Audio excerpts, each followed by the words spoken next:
Hey guys, Mark here again with Big Picture Ag.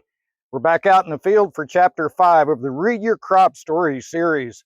As you can see behind me, we're getting along really well. We're in the heart of pollination time. It's the 7th of July here today, and things are really starting to happen. There's a lot of things that we can start to find out. Um, Been out in the field quite a bit, starting to find the little ears, well, pollinated ears. Won't be very long. We're going to be able to count kernels pretty accurately, see how good pollination was. But before that, there's some other things we want to look at. And we're going to dive into that a little bit more from the office, where I've got some pictures. I've been around the country, around my region a lot the last 3 or 4 weeks, seen a lot of things.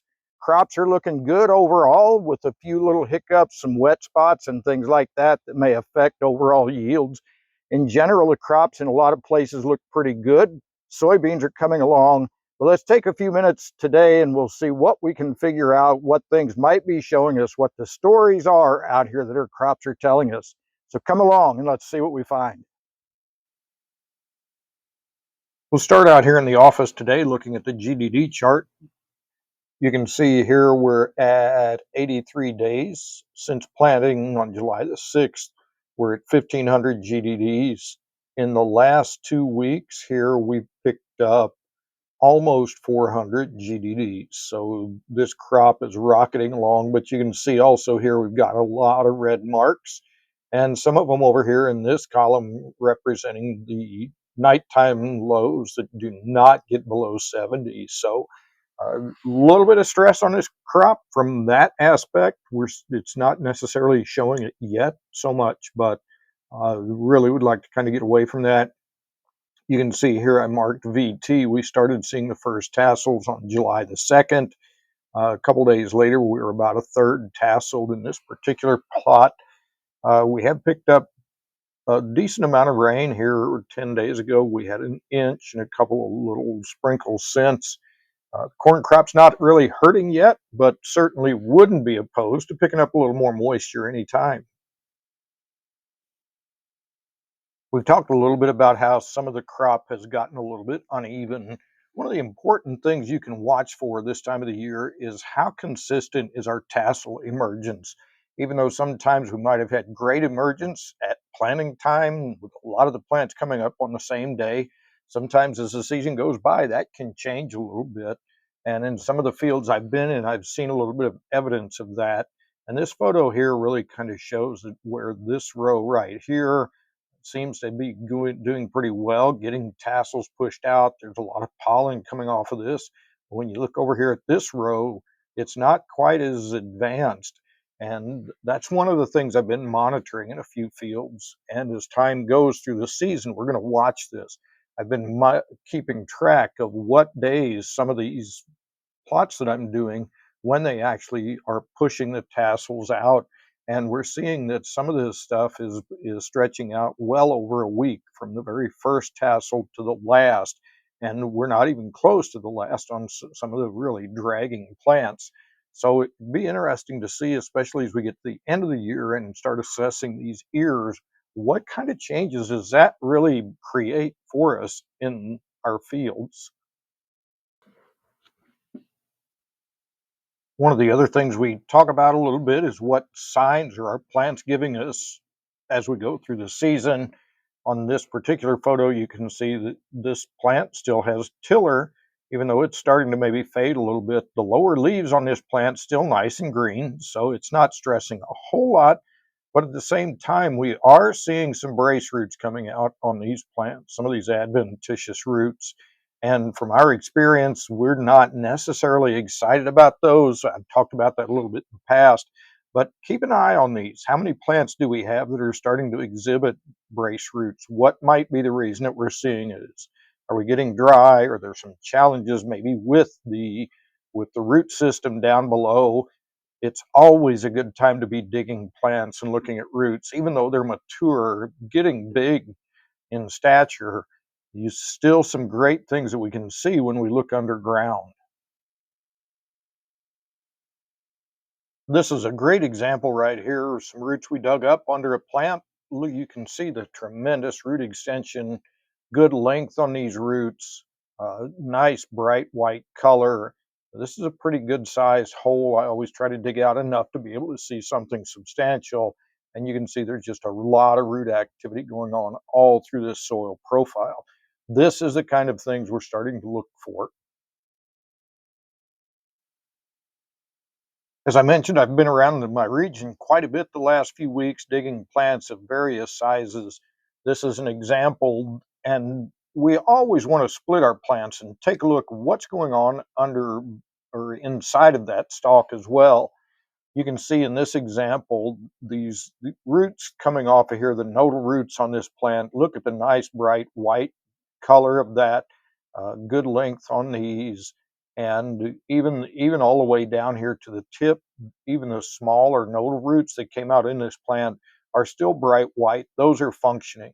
And as long as we can keep these working, we can avoid causing the adventitious or brace roots to come out from this node up here.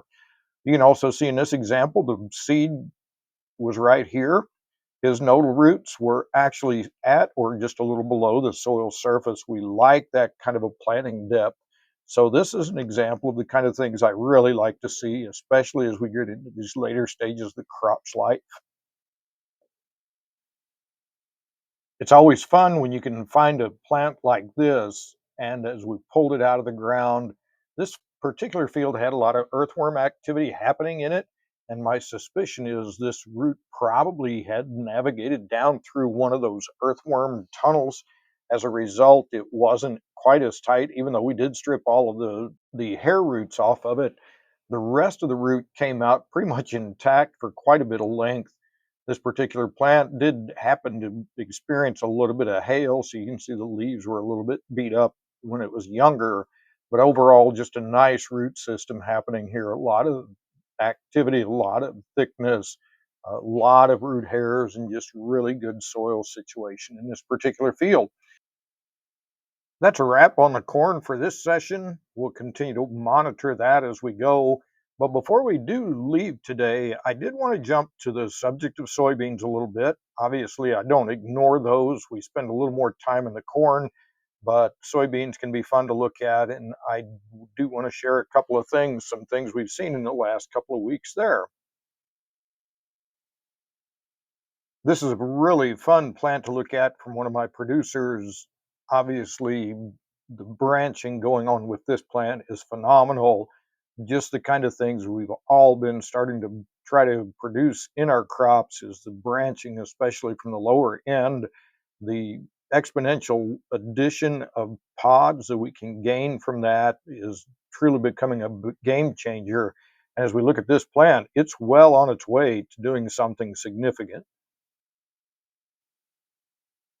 While we're here, I wanted to take a moment to show you what underneath of the plant on a soybean is happening. And this is from that same plant that we just looked at. Look at the nodulation happening at the base of this plant. As we dug this plant, there were a ton of little nodules out farther away from it on the extended roots. But look at the clusters of nodules we've got in here. As we split some of those open, they're that bright pink, kind of that the color that I like my steak, medium rare to the maybe even rare color, that's a indication that these nodules are functioning for us. And part of the reason this producer made the comment that his beans had such a really nice dark green color is because of this activity that's going on under the ground. So pop a couple of bean plants out, take a look, see what you've got for nodulation happening in there. It's another big indicator of what kind of things are going on. And it's a great thing to do this time of the year. That'll bring us to the end of Chapter 5, Tasseling, in the Big Picture Ag's Read Your Crop Stories series. I hope you'll take a few minutes to get out into your field and see what's showing up for you as well.